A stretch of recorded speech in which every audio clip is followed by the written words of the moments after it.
Hello, welcome to the Study of John Club. I know you can't wait for this next installment, and you can have a free membership if you haven't already joined this club. So let's look at this together today. So, John has a unique way of telling us Jesus' story that allows us to not only learn the facts but also touch on the feelings and the emotions involved, which the other three don't do as much. They're more, let's just hear the story. Let's just get the facts. So, in chapter 6 of John, Jesus performs two of his most well known miracles, feeding the 5,000 and walking on water. Those are definitely miracles, aren't they?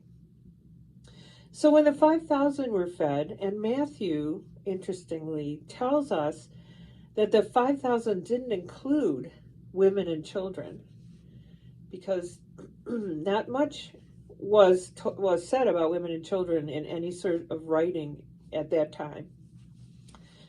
So there were quite a few more people than 5,000. It was a massive crowd, and it was in an area with all small villages, and none of those would have been able to accommodate that many people to hear and see Jesus.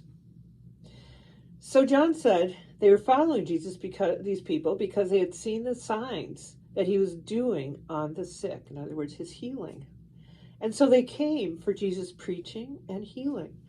But eventually Jesus knew, of course, that they needed to eat. And they're out in this huge area with no villages anywhere around.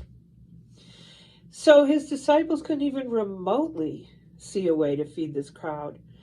And understandably so, right?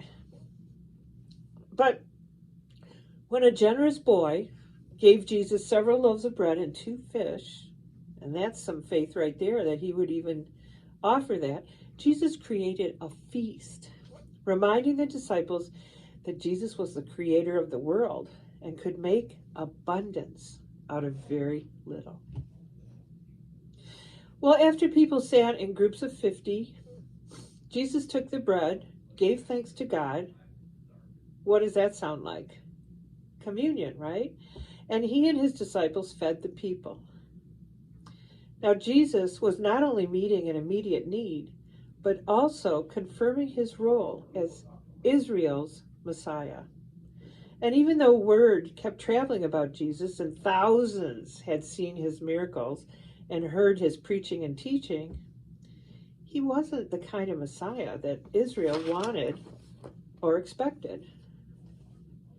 They were looking for a conquering king who would lead a rebellion against Rome and ensure Israel's victory. It wasn't about a king for the whole world or a Messiah for the whole world. It was only about them, about Israel. After the feeding of the 5,000, Jesus went up the mountain by himself, as he often did, to pray and to seek God's guidance. And one night in Galilee, the disciples decided to return to their homes in Capernaum. This is the second miracle. And so they set out in a boat to cross the Sea of Galilee, which would normally be easy. These guys are professional fishermen. But as they sailed, suddenly a huge storm came in, making the waters very rough. They became exhausted from rowing all night and not getting very far. They looked out at the sea and they saw Jesus walking toward them on water. They were terrified, but Jesus assured them, "It is I. Do not be afraid." He was coming as the great I Am to comfort his tired, scared friends who were in trouble. God himself was telling them, "I am right here with you.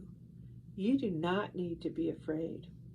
And he got in the boat with them, and immediately the boat was at the land to which they were going.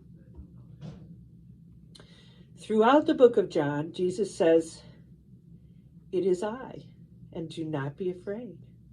No matter what you are facing, Jesus is with you.